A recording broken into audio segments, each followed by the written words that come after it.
All right, class, so welcome back after spring break. Here we are with chapter 11. It's a chapter on blood where we'll talk about kind of what makes up blood and why is it important. Yes, Druid, I just got your message. I'll respond to you after this, but yeah, we can work that out for sure. So as we go through this chapter, this is what I told these guys before, kind of an introductory chapter as we start to talk about the cardiovascular system, which is your heart and arteries and veins that carry the blood. But first we kind of focus on blood itself because blood has a lot of unique functions that are really important for the body. Some of the functions of blood are that it transports all of your oxygen and carbon dioxide to the various tissues that need it, and then it gets rid of carbon dioxide from all of your cells as a way of getting rid of that waste product. It transports all nutrients, all other waste products, that could be ions. It transports processed molecules. It transports regulatory molecules. Your blood regulates your pH levels in the body. It helps with osmosis, so the diffusion of water into and out of blood. Your blood helps to maintain body temperature, so your blood vessels itself will constrict or dilate to allow blood flow to various parts of the body that influence your body temperature. And your blood provides protection against foreign substances. Within your blood, you have the red blood cells, but you also have white blood cells, which are part of your body's immune system that help fight off all infection, viruses, bacteria. And blood has what we call platelets within it to help with forming clots, which are very helpful if you damage a blood vessel and you start to bleed, for your blood to be able to clot to stop the exit of blood into the surrounding tissues. So what is blood made of? It's mostly plasma. So about 55% of your blood is this kind of liquid that surrounds the blood cells, and we call that liquid the plasma. It's mostly made up of water, but there are proteins and other solutes within that plasma. So kind of within our composition of blood, we have plasma, which is kind of the water-based material. And then we have the formed elements, which include all of the cells, the different cells in your blood. And that makes up about 45% of, let's say, a blood sample, all the cells, the cell fragments. These cells include erythrocytes, which are red blood cells, and then leukocytes are white blood cells, and thrombocytes are the cells that will go on to kind of break apart to form the platelets, which help in blood clotting. So that is what makes up your blood. Some of the proteins in the blood itself, or specifically in the plasma, are albumin, globulins, and fibrinogen. And these proteins are really important, again, for different functions. So here we have albumin, which makes up more than half of the proteins in your plasma, and that helps to maintain the water balance of the blood. Globulin helps with your immune system, and fibrinogen helps to create different fibers to help with clot formation. So those are some of the proteins in your plasma. Many of you have probably gotten a blood sample taken through venipuncture, or many of you might even know how to do this if you're trained in phlebotomy. So taking a blood sample, what they are looking for are cell numbers in your blood or other substances to help determine if you have some sort of disease or disorder.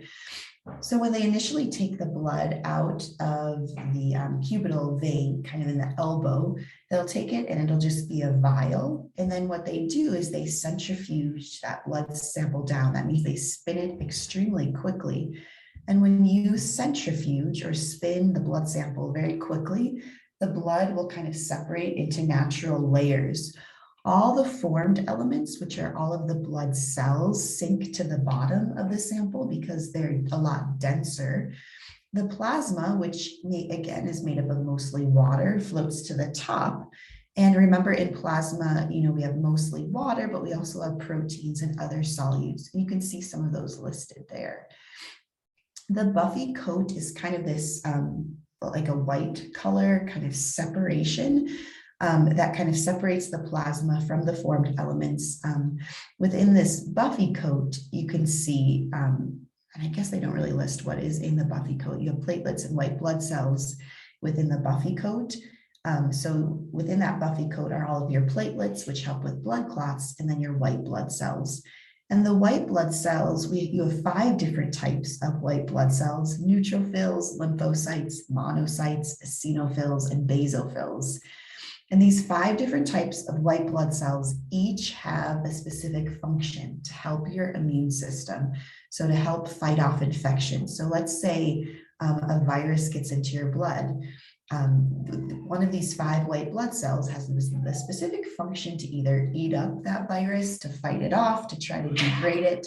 So 5 different types of white blood cells, and they each have a different function to help protect your body against anything foreign that could enter the tissue and the blood. And then way at the bottom, we have the red blood cells. They're the densest, so they stink to the bottom, and that makes up the majority of the formed elements, your red blood cells. So that's the composition of blood. So again, medical professionals, they take your blood sample, they spin it down, and then they're able to determine, what are your glucose levels? What are other ion levels? What are your neutrophil, lymphocyte, monocyte levels? Specific levels of these white blood cells can tell if your body's fighting off an infection. Usually, your white blood cell counts are elevated if there is a problem, because it means your body's trying to fight off an infection. So really interesting there. A lot you can tell just from taking a blood sample. And that's usually what they do first. If you're at the doctor and they don't know what's wrong with you, they take a sample of your blood. Hematopoiesis. So hematopoiesis is a long name for the process that produces formed elements, specifically the blood cells. So in the fetus, in the womb, hematopoiesis occurs in several different types of tissues: the liver, the thymus, the spleen, your lymph nodes, and the red bone marrow. But then after birth and through childhood, adulthood, hematopoiesis, the ability to form new blood cells, is confined mainly to your red bone marrow, which is inside your bones, but some of your white cells are produced in different lymphatic tissues throughout the body. Hematopoiesis is very interesting because all of your formed elements of blood, whether it's a white blood cell, a thrombocyte, a red blood cell, they're all derived from a single population of cell, a stem cell called a hemocytoblast. So all of your different blood cells kind of come from one stem cell, and then they will differentiate to give rise to all the different cell lines, each of which will end in a particular type of cell formed. And this just shows you, if we're looking here, this is the stem cell of your blood cells, your formed elements, the hematocytoblast. So all of your blood cells will start as a hematocytoblast, then they'll either go down the myeloid stem cell line or the lymphoid stem line. And if it's in the myeloid stem line, it will eventually differentiate into what you see down here: a red blood cell, a platelet, basophil, eosinophil, neutrophil, and monocyte, which are, these again are 4 types of white blood cells. And then if it kind of differentiates down the lymphoid stem cell line, it just becomes a lymphocyte, which is your 5th type of white blood cell. So it's kind of interesting how all of your red blood cells all kind of start as one stem cell, and then they will differentiate into all these different types through hematopoiesis, which is just the development of these different blood cells. Erythrocytes, so the stem site always means cell, and erythro means red. So erythrocyte is a red blood cell. You'll often see it abbreviated as RBC. It's kind of a disc-shaped cell with very thick edges. So you'll notice there's kind of like an indentation on both sides of these cells. So it kind of has the shape of a donut, but without the center out. It's just indented on both sides. Red blood cells do not have a nucleus. So during development, the nucleus is lost. They live for about 120 days in your bloodstream, and their primary function is to transport oxygen to tissues. So because it doesn't have a nucleus, it just leaves extra space in the red blood cell to transport all this oxygen to all the tissues that desperately need oxygen. So those are red blood cells. And this is a scanning electron microscope image. So that means it's zoomed in on a blood sample at about 2,600 times magnified. And blood samples normally are filled up with red blood cells. If you see something that has like a jagged edge and is a different color, that's a white blood cell. And anything smaller would be a platelet, which again helps with clotting your blood. Hemoglobin, this is how oxygen gets transported in your red blood cells. Hemoglobin is a type of protein. It's the main component of your erythrocytes, and hemoglobin is what transports oxygen. That's the only thing, one of the few things you remember from today. Just try to get that in your head. Hemoglobin transports oxygen. It's made up of globin proteins attached to a heme molecule in the center, and each heme contains an iron atom. And this iron atom is what will bind to oxygen. So oxygen binds to the iron that's kind of at the center of this hemoglobin molecule. If we have hemoglobin with oxygen attached, we call it oxyhemoglobin. And hemoglobin that does not have oxygen attached is called deoxyhemoglobin. So this is the hemoglobin molecule. It's a protein that's made up of 4 different globin kind of chains. You can see here these different chains, 1, 2, 3, 4. So this is hemoglobin. You can see at the center of each chain is this heme group. And this heme group is what we kind of zoom in. It has an iron center, and that's what the oxygen attaches to. So really simply put, because we have 4 kind of chains, we have 4 heme groups. And again, each heme group can attach to 1 oxygen molecule. So what this means is that 1 hemoglobin, and I'm going to abbreviate hemoglobin as HB, 1 hemoglobin can hold or transport up to 4 oxygen molecules, because each oxygen gets attached to each one of these 4 chains.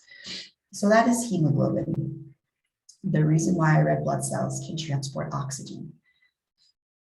How are erythrocytes produced? So we talked about how your red blood cells can only live for about 120 days, which is what, about 4 months in the body. So your bodies need to constantly be producing more red blood cells. If you have a decreased oxygen level, your kidneys will increase production of a hormone called erythropoietin. And erythropoietin tells the red bone marrow to stimulate the production of more erythrocytes, red blood cells. And increased erythrocytes cause an increase in your blood oxygen levels. This is why athletes train at higher elevations, because they're kind of tricking their bodies into creating more red blood cells. Because they're at a higher elevation, their body thinks they have decreased oxygen levels. So athletes who train at higher elevations, their bodies are producing more red blood cells. So then when that athlete goes back down to sea level, they have a ton of red blood cells. So their red blood cells in turn will carry more oxygen to their muscle tissues that need it for their athletic event. So red blood cell production, let's say you have a decrease in blood oxygen, your kidneys will produce production of this hormone called erythropoietin, which tells the red bone marrow in your bones to produce more red blood cells. More red blood cells means more oxygen in your blood, because red blood cells carry oxygen. What happens to old erythrocytes? So where do they go? And what happens to old hemoglobin? Old red blood cells are removed from your blood by a cell called a macrophage in the spleen and the liver. So what a macrophage does is it kind of breaks down red blood cells into the component parts. Hemoglobin is broken down. Globin, which makes up the chains of hemoglobin, is broken down into the specific amino acids that created it. The iron is recycled to be used for more hemoglobin production in the future. And the heme group is converted to bilirubin. Bilirubin is actually taken up by your liver and then produced or kind of changed into bile and released in the small intestine. And bile is important to help digest your fats in your small intestine. So your body is very good at recycling and reusing different parts of hemoglobin and your red blood cells when they're broken down. So this just takes you through the steps of hemoglobin breakdown. I don't think you need to know specific steps, but in general, where does this occur? So hemoglobin, so you have, damaged red blood cells that are too old or they've been damaged by something else. They get taken to the spleen and the liver where all damaged red blood cells go.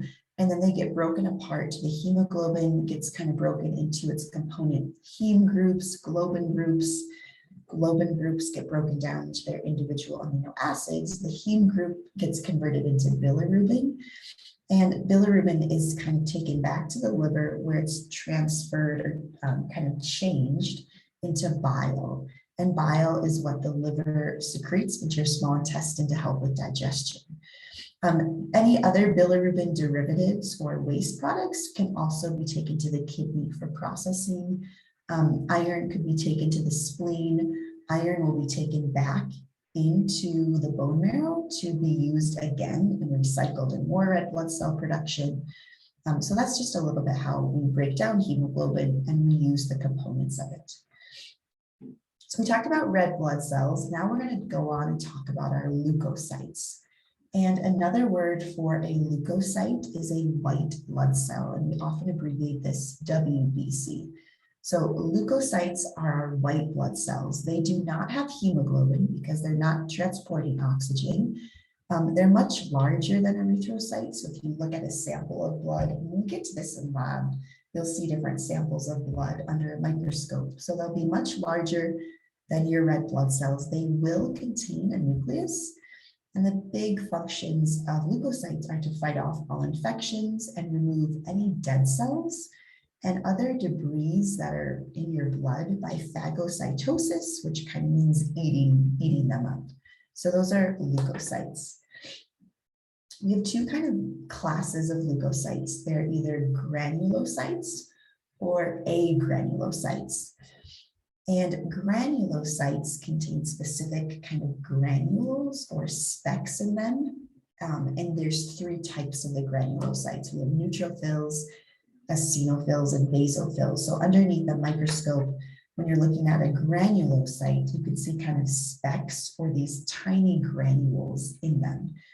Neutrophils are the most common, and they remain in your blood about 10 to 12 hours. And then they move to tissues, and they are phagocytes, which means they help eat up and get rid of any extra debris that your body might need to get rid of. So those are neutrophils, the most common.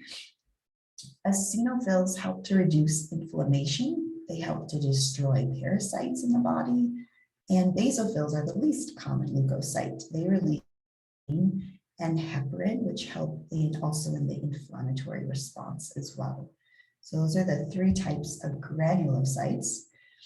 And then I told you have 5 total types of leukocytes. So the other class of leukocyte is the agranulocyte, means they do not have granules. So when looking under a microscope, these type of leukocytes will look kind of smooth. They won't have these little specks of extra material in them. The monocyte is the largest sized white blood cell, and it will produce macrophages, again, which will help eat up or get rid of anything foreign. A lymphocyte is a part of an immune response, and lymphocytes are very important because they go on and produce several different types of cells, specifically T cells and B cells, which have very specific functions to help fight off infection. And lymphocytes are also important because they lead to the production of antibodies, which are very important in your body. Antibodies are little proteins that also help destroy anything foreign that might have entered into the body. So lymphocytes are kind of have a lot of functions to them because they will go on and create even more types of cells. So underneath the microscope here are different types of cells. The top 3 are our granulocytes, neutrophils, basophils, and eosinophils. And then the bottom two are our agranulocytes, the monocytes and the lymphocytes. And we'll go over, a little bit more in lab what they look like and how you could tell the difference between all five. They all kind of have different shaped nuclei. So some have a nucleus that has lobes to them. Some are just kind of very circular in shape. Others stain a particular color always. So in lab, we'll go over kind of how to differentiate the different types of leukocytes too. And then platelets are kind of our third type of formed element in your blood. And platelets are minute, very small fragments of cells, each consisting of a small amount of cytoplasm surrounded by a cell membrane. And they're produced in red bone marrow from a large cell called a megakaryocyte. And what happens is small fragments kind of break off of the megakaryocyte, and those are what are our platelets. And platelets help to play a very important role in preventing blood loss by helping with blood clotting. So if a blood vessel is damaged, let's say you're cutting vegetables and you accidentally slice your finger, you're cutting through blood vessels in your finger. So that is how the blood comes to the surface and it starts to leak out. What platelets do is they'll try to form a clot at that place of damage to try to stop blood from leaking out. Blood can also leak into other tissues inside the body, and that's, internal bleeding can disrupt normal function as well. And blood that is lost, if there's a significant amount of blood loss, it must be produced or replaced by producing more blood cells or by a transfusion. And this is how our bodies try to prevent blood loss. If there is some sort of damage to a blood vessel, from a little cut or splinter in your skin to a more, a bigger damage to the body itself. There's kind of three main steps that occur that the body goes through to help prevent blood loss. Vascular spasm means temporary constriction of a blood vessel. So the blood vessel that's damaged will try to constrict to try to decrease the amount of blood that's flowing through it. A platelet plug is when platelets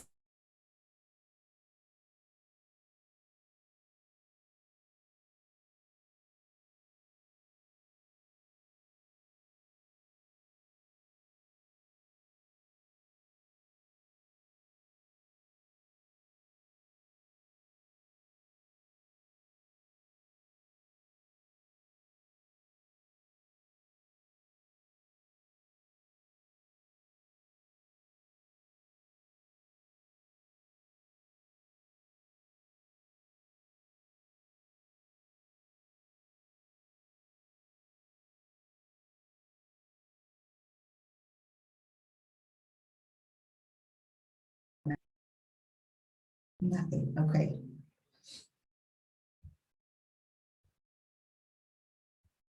Sorry, guys, give me a second. It's back now. Okay. Can either of you guys hear me? Okay, thanks for letting me know. I'm not sure what happened. Let me check my internet real quick. My internet just kind of. Okay. So how long have you not been able to hear me for the past? No, thanks for letting me know, guys. I think my internet, I just got a message that it was unstable. So let me know if it goes away again. Okay, so vascular spasm is just an immediate but temporary constriction of your blood vessel, usually in an artery, where the smooth muscle constricts the wall of the blood vessel so that it closes off the vessel, so it stops the flow of blood through it. A vascular spasm, usually chemicals released by the cells, will help stimulate the vascular spasm. These specific chemicals will be released when the blood vessel wall is damaged, and platelets can also stimulate a vascular spasm. The platelet plug formation is kind of our next step to help maintain integrity and to try to stop blood from leaving. The formation of what we call a platelet plug is a series of steps, but everything kind of happens at the same time. Platelets will stick to exposed collagen on the damaged blood vessel wall. So platelets will kind of come to the area of damage, stick to the blood vessel wall. And after they kind of stick to that collagen in the damaged blood vessel wall, they become activated, they change shape, and they release chemicals to kind of keep calling all their platelet friends to continue coming to that area of damage. And what we call platelet aggregation, we're adding more and more platelets to the area of damage, but we're also adding fibrinogen protein, which helps to form bridges between fibrinogen receptors on the platelets, and these fibrinogen, they produce all the fibers that kind of form what we call a platelet plug. And I think I have a picture here. You know, the formation of a platelet plug, these steps kind of all happen at the same time. And again, you know, for your exam, I don't think you need to know the specifics of these series of steps, but it's just good to know how your body stops blood loss from occurring. So we have a damaged blood vessel wall here. So you see exposed collagen, and you can see how the platelets are kind of attaching to the exposed collagen. Fibrinogen comes in and binds and kind of connects platelets together via these fibrinogen receptors. So it forms fibers that are connecting the platelets together. And this is what forms the plug of platelets to try to stop blood loss from occurring. Again, this is in very, you know, this is like slicing your finger if you're cutting vegetables. You know, if you are in a serious accident where, I don't know, I'm trying to think of, you know, something like this severs off your arm, a platelet plug formation will not stop that blood loss. So this is for kind of smaller accidents. Blood clotting then. So blood can be transformed from a liquid to a gel. And this is a good thing to help in damaged blood vessels to try to get your blood to clot. This is a bad thing if your blood can't break up these clots, and these clots could travel to your heart to produce a blockage in your arteries. Blood clots can travel to your lungs to produce a blockage in some of the arteries in your lungs, or blood clots can travel to the brain to produce a blockage in the brain. So in general, you know, blood clots are good because they're supposed to stop blood from leaking into surrounding tissues. But you can have too many blood clots, and that can lead to problems too. Okay, so the ability to change blood from a liquid to a gel, this creates a clot, and a clot is a network of proteins called fibrin that can trap blood cells and fluid. And a clot depends on clotting factors, which are different proteins in the plasma. They are activated following an injury. So when your body gets injured, they send out these clotting factors. They're made in the liver, and they require vitamin K, and clotting factors will go and tell your blood cells to produce a clot to try to keep damage from getting worse. Here are the steps in clot formation. And again, knowing these specific steps, I don't think you'll be required to know all specifics, but when your blood vessel is injured, this causes inactive clotting factors to become activated due to exposed connective tissue. What that means is when you cut through blood vessel wall, you're exposing connective tissue. So that will release kind of this activation of these clotting factors, or the release of a protein called thromoplastin. Prothrombinase, a clotting factor, is formed and acts upon the prothrombin. Prothrombin gets activated to thrombin. Thrombin activates fibrinogen into its active form, fibrin, and fibrin forms these network of fibers that traps blood to clot it up. So those are the steps in clot formation. We have a lot of activating of different proteins to produce a clot. So, you know, it starts with an injury to a blood vessel, because again, any cut, any significant damage would, you know, cut through a blood vessel. So that would cause a leakage of blood either externally or internally. Injury to a vessel exposes connective tissue. And this is a big step, because then when that connective tissue is exposed, it releases chemicals that will activate clotting factors, specifically prothrombinase. That activates prothrombin into thrombin. which activates fibrinogen into fibrin to help form the blood clot. So steps in clot formation, we just have a variety of steps activating different proteins to eventually form our clot, which is what we want. We do have to control the formation of clots because, as I told you in the beginning, if you have too many clots, they could spread throughout the body. And again, the three worst places for clots to spread are your heart, your lungs, or your brain. Anything that disrupts blood flow to those three major organs is not good. So we have anticoagulants, which help to prevent clots from forming or controlling their spread or getting rid of clots after they've formed and done their job. So you have natural anticoagulants in your body, heparin and antithrombin. That makes sense because thrombin was the protein that was used to activate clots. So an antithrombin would get rid of them. Injury causes enough clotting factors to be activated so that anticoagulants can't work in that particular area of the body. So, you should never be worried that, oh no, I hope my blood clots, I just got my arm cut off. That injury will kind of override any action of your body's anticoagulants. What happens when we're done with the clot? Well, the clot will retract. It will condense. Serum in the plasma is squeezed out of it, so it's kind of made a little bit smaller. And as the clot retracts, that'll also help to enhance the healing. Fibrinolysis. Lysis means the splitting apart of something. So this literally means the splitting apart of that fibrin clot or the dissolving. Plasminogen, which is a plasma protein, helps to break down that clot made of fibrin. So here's fibrinolysis, which is again the lysis of fibrin or the dissolve or splitting apart of that clot. And those are the steps shown there. Okay, so now we get into, Sage, question. If the patient is on an anticoagulant, does the first two happen, spasm? That's a good question. Yeah, anticoagulation drugs specifically, I think, just help with the clotting, preventing clots. So if there is some sort of damage, spasm and plug formation would still occur. If you might have relatives on, Coumadin, warfarin, those are very common anticoagulants. My dad has been on Coumadin for years, I think since he was like 45, not the healthiest guy, but now he is. He has to be just very careful to get cut because when he cuts, he just bleeds because he's on this anticoagulant. But that's a good question, Sage. I would assume the anticoagulant therapy or drug would just affect the clotting.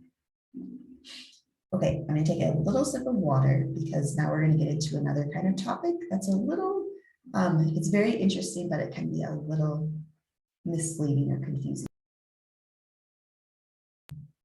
This is blood grouping or blood typing. We're going to keep it as simple as we can. So this is, everyone has a blood type, and your blood type is very important if you're ever needing a transfusion or wanting to donate blood. You never want to mix blood types, and we'll talk about why that is bad. And again, I would encourage you guys, I'm just going to put a shout out here. If anatomy and physiology is really interesting to you, I would encourage you to continue to take anatomy 150 and 151 at Crafton or somewhere else, or look into, there's a lot of healthcare field options. I mean, you don't have to be a nurse or a doctor. You can be a phlebotomist, you can read ECGs.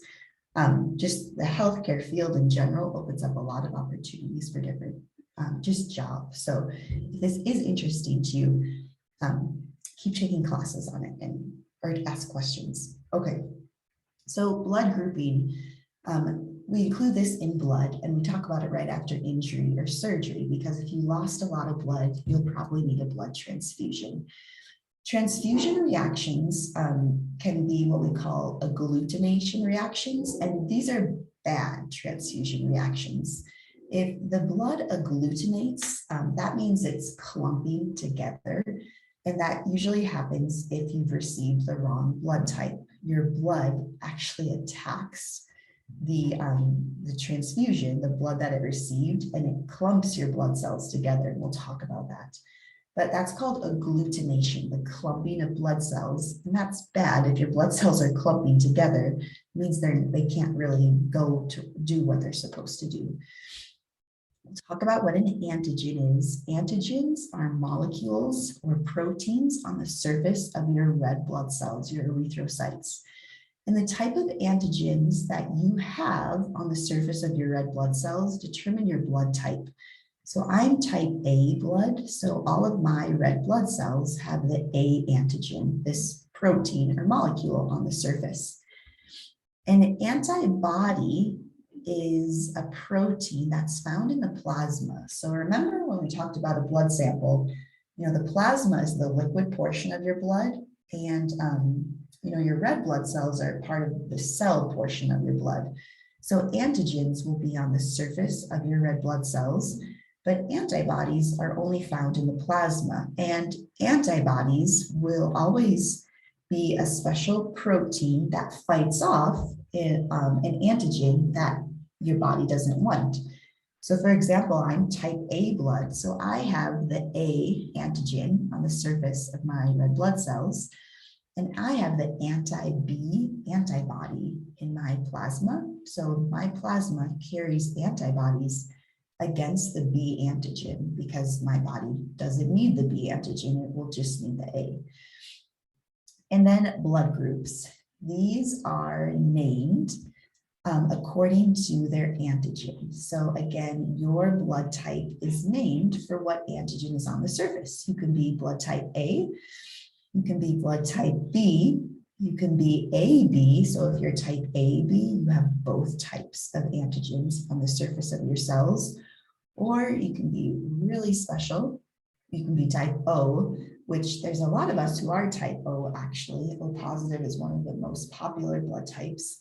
And if you're type O, and I say this in the best way, but type O blood cells have no antigen. So think of this picture of an O and picture it like a cell, and there's just no antigens on the surface. So type O blood doesn't have any antigens on its surface, but we are going to go over this in detail. So your ABO blood types, this is the ABO blood system. And I know some of you are thinking, well, I'm positive or negative. Where does that come in? We're going to get to that too. But let's just talk about A, B, AB, and O. Let's just talk about that first. So in our ABO blood grouping system, there's two types of antigens that can appear on the surface of your red blood cells. You can have the type A antigen on your red blood cells, or you can have the type B antigen on your red blood cells, or you can have both. So type A blood, that's what I am, has the type A antigens.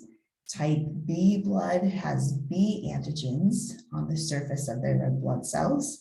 And your type AB, if you have both A and B antigens. And again, type O, their red blood cells have nothing. So type O blood does not have A, does not have B antigen. You kind of have this like naked red blood cell if you're type O. The types of antigens found on the surface of your red blood cells are all genetically determined. So this is passed down from your mom and dad, your blood type.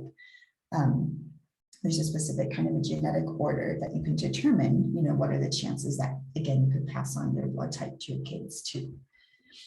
So then antibodies. So again, your antigens are found on the surface of your red blood cell. That is what gives you your blood type.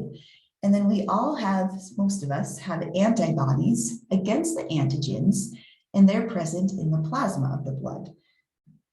So for example, I am type A blood. So my plasma contains anti-B antibodies. What that means is these are little proteins. Antibodies are proteins that will fight off and get really upset if they see a B antigen in my blood. Because I'm type A blood, my plasma has anti-B antibodies, and they act against the type B antigens. If you're type B blood, you will have anti-A antibodies in your plasma. So type B blood, the surface of your red blood cells has the B antigen, and in your plasma, you'll have antibodies that will fight off against the A antigen. So you always produce antibodies that are the opposite of what you have because you want to fight off antigens that your body doesn't need. Type AB blood is unique in that, remember, if you're type AB blood, you have A and B antigen on the surface of your cells. So because you have both types of antigens on the surface of your red blood cells, your plasma is not going to contain any antibody. And that makes sense. So if some of you are probably type AB in here, so you have both types of antigens on the surface of your cells. Because you have both types of antigens, your plasma is not going to create an antibody that is going to attack its own antigens. So if you're type AB, you don't need antibodies that are against A or against B because you're type AB. Type AB blood, because you guys have both types of antigens and you don't have any antibodies, you can accept blood from anybody because you don't have any antibodies in your plasma that could potentially fight off a blood transfusion. So if you are type AB blood, specifically AB negative, we'll talk about the negative and positive, I promise. That's called the universal recipient because you're able to accept blood from anybody. Type O blood is also unique. Remember, type O blood are our naked blood cells. They do not have any antigens on the surface. But since there are no antigens on the surface of their blood cells, type O blood plasma has both antibodies in it because it can produce anti-A and anti-B antibodies against both antigens. This makes type O blood people, they can only accept blood from other O people because they have both antibodies in their plasma that could potentially fight or, fight off other blood types. Type O blood we often call as the universal donor of blood because when you donate blood to someone, if it's not an emergency situation, you'll donate pure blood cells to somebody, so they separate out the plasma. So if you donate type O red blood cells to somebody, you're just giving someone these naked blood cells. So you can give type O blood to type A, type B, type AB, because type O blood doesn't have any antigens on the surface, so no antibodies will be able to attack type O blood. Type O blood does have antibodies itself, but when you donate blood, they usually separate out the red blood cells from the plasma, unless it's an emergency situation where they give you a whole blood transfusion. So in Caucasian, so throughout different races, for some reason, there's a distribution of different types of blood, and you can read that through here. In general, if you look at it, regardless of your race, if you look at all the people in the world, the main majority is this type O. So many people are type O, and I would say if you guys know your blood type in our class, many of you would be type O, most likely O positive. And then type A is usually the next one, runner up for that. Okay, so this is just a good kind of picture representation of what I just talked about. And this might, if you're a visual learner, this probably will help a lot more. You understand what I just spent the last 10 minutes talking about, but this shows you your red blood cells and the different antigens on the surface, whether you're type A, type B, type AB, or type O. And what I like about this picture is it shows you the different shapes. So the shape of the type A antigen, let's say, is circle. And let's say the shape of the type B antigen is triangular. So what happens is your type A blood has the A antigen, and then in the plasma, it produces antibodies that have the shape that it can kind of grab hold of the B antigen when it's trying to kind of attack it and cause an agglutination reaction, which is the clumping. And we'll talk about what that is. If you're type B blood, if you look at the second column, you have an antigen B on your surface of your red blood cells, and in your plasma, you create antibodies. And antibodies actually look like this. They're a Y-shaped protein, and the anti-A antibody has a receptor site to grab hold of an A antigen if it ever comes in contact with type A blood. What these antibodies do is they actually grab hold of the antigens that they're trying to fight off. And when they grab hold of those antigens, they clump up your red blood cells together. And that's what causes an agglutination reaction, which is a bad transfusion reaction. When you mix type A and type B blood, these antibodies go to work, they grab hold of the antigens, and they cause this clumping. And again, that agglutination, the clumping, that is what is a bad transfusion. Type AB blood, you notice that it has both types of antigens on the surface. So again, I like the visual representation here because if you are type AB in blood, this is what your red blood cells look like. So look here, your plasma doesn't produce any antibodies because you don't want your plasma producing these little Y-shaped villains that are going to cause clumping of your own red blood cells. So type AB blood, again, if you're type AB, you can accept blood from anybody because you don't have antibodies. That is, your body won't fight off any blood that it's given. And then type O blood, remember we have a naked red blood cell, no antigens on the surface, but we do have both types of antibodies present.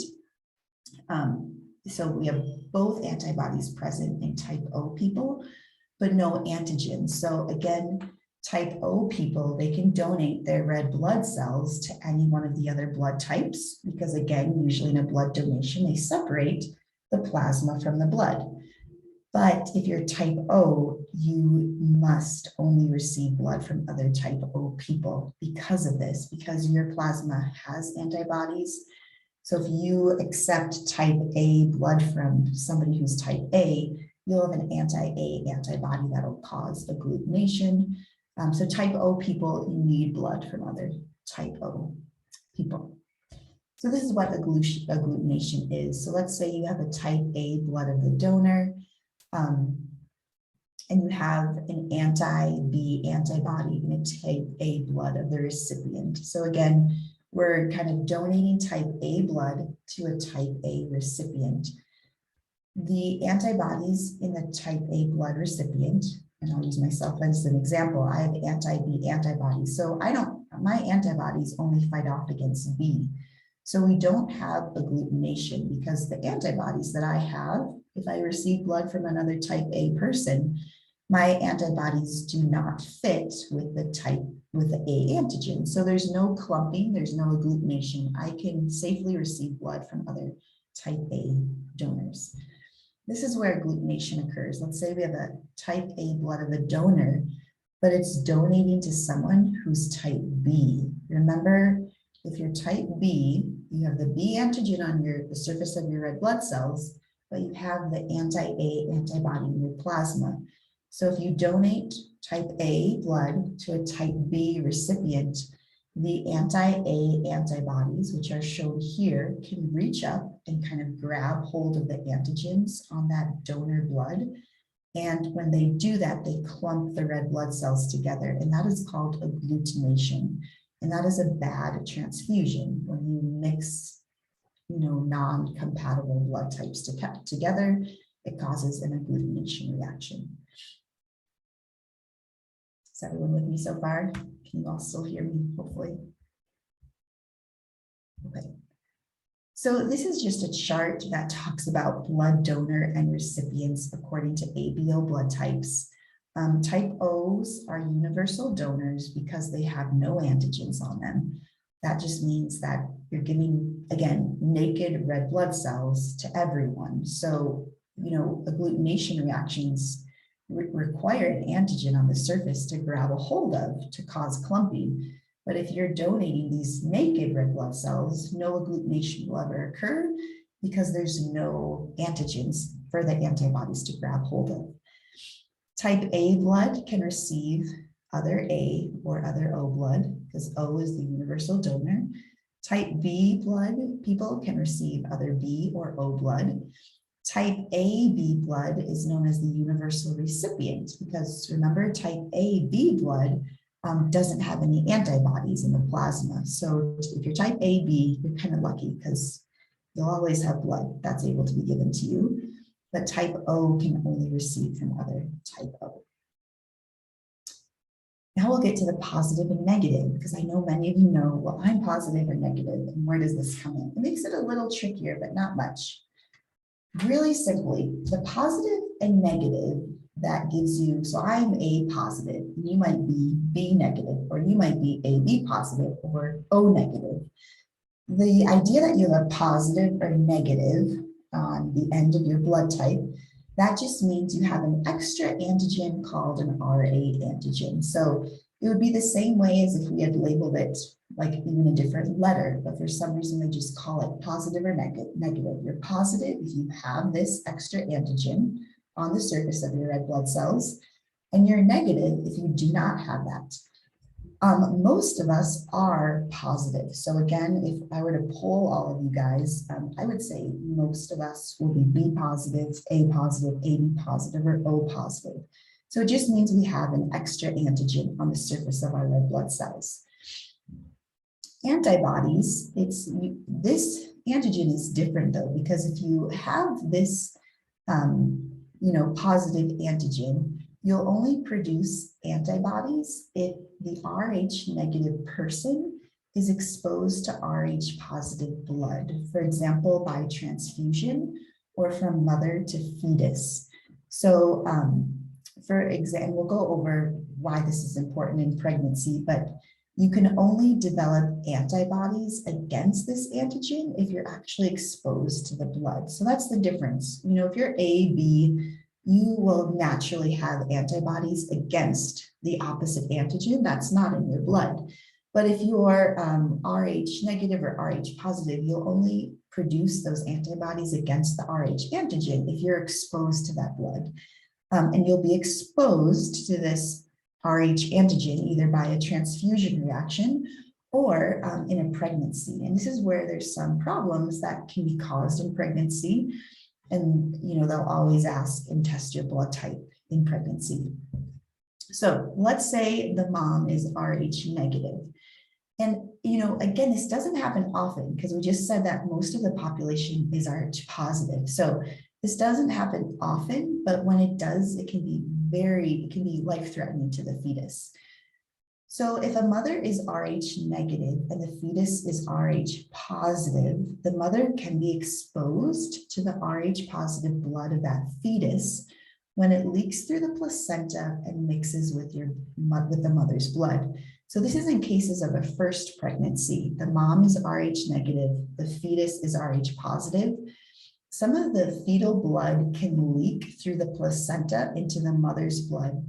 And the first time that this occurs, the mother's blood produces antibodies against that Rh antigen.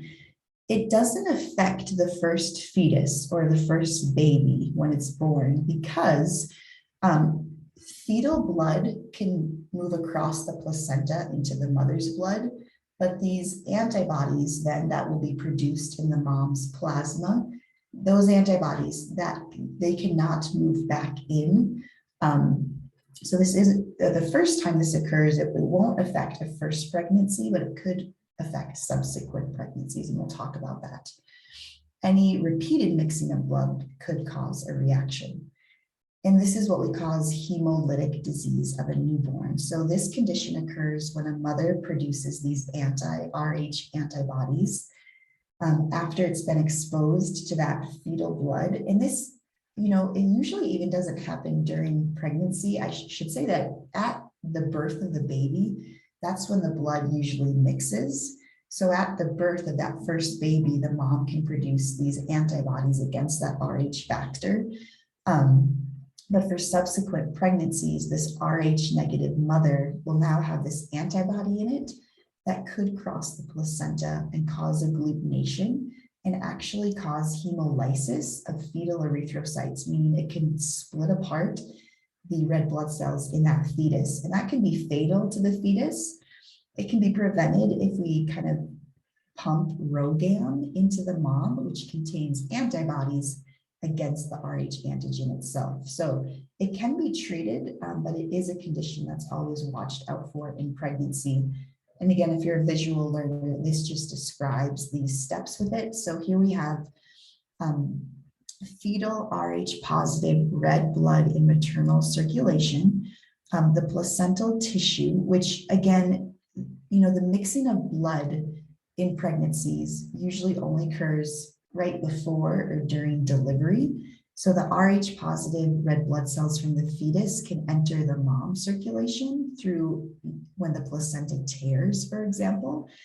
And the mother then in this first pregnancy will be sensitized to that Rh antigen and now produce Rh antibodies. So again, because this usually happens after delivery, the fetus is not affected in the first pregnancy, but now in subsequent pregnancies, which is what this shows, now you have the mom who has the antibodies against this Rh antigen, so that when blood mixes, her antibodies could attack the fetal red blood cells and cause them to clump, or even, because fetal cells are a little different, it might even cause them to break apart, and that's called hemolysis. So that's hemolytic disease of a newborn. It can be fatal. It is treated. That's why they always ask, can you take your blood sample? So that's how I know what my blood type is, because I've gone through pregnancies before. I don't think my husband even knows what his blood type is. I should probably figure that out. So that is blood typing. And we talked a little bit about the positive and negative. You're just positive if you have that extra Rh antigen, and you're negative if you don't have it. It does come into play with donation of blood, but only to the point where, if you are Rh positive, you'll only produce an antibody against that Rh factor if you're exposed to the antigen, if you're ever exposed to it. And we'll finish up this lecture and then we'll be done here in a couple minutes talking about how blood tests can be used as a diagnostic tool. So this is when you get a blood sample taken. A complete blood count describes information such as total red blood cell count, hemoglobin count, hematocrit, which is the percentage of total blood volume composed of red blood cells, and white blood cell count. Hemoglobin itself determines the amount of hemoglobin and the amount of oxygen which might be in the blood. So the hemoglobin count could indicate, if it's very low, that could indicate that the person is anemic, their oxygen levels are low. So usually with a hematocrit, which again is the percentage of total blood volume exposed to red blood cells, they can take a little withdrawn blood sample, usually just a prick, and then they're able to kind of see this hematocrit scale, which is the percentage of red blood cells. Male versus females, males usually have a higher hematocrit than females, meaning they have a higher percentage of red blood cells in their sample. Prothrombin time is another diagnostic blood test. And I go through these because I think there might be a question on your lecture exam, understanding what these different blood tests mean. Prothrombin time is the time it takes for your blood to begin clotting. So they're able to determine that from a blood test, usually 9 to 12 seconds. Your blood white cell count is the total number of white blood cells. Again, if this is elevated and they take your white blood cell count and they count your neutrophils, eosinophils, basophils, and any indication or heightened activity of one of those cells usually indicates your body's fighting off an infection. So here are normal white blood cell counts. And again, the percentage of each different kinds of leukocytes is shown. Normally you have, again, the majority we talked about are your neutrophils. Next in line are your lymphocytes, and the rarest white blood cell are your basophils. But again, if your diagnostic blood test shows an increase in any of these areas, it usually indicates your body's fighting an infection. A white blood cell disorder, leukopenia, so the suffix penia always means small. So this means a lower white blood cell count. It can be caused by radiation. So usually in chemotherapy, radiation, even a tumor or an infection could decrease your white blood cells or could increase them. You could have leukocytosis, which is a high white blood cell count.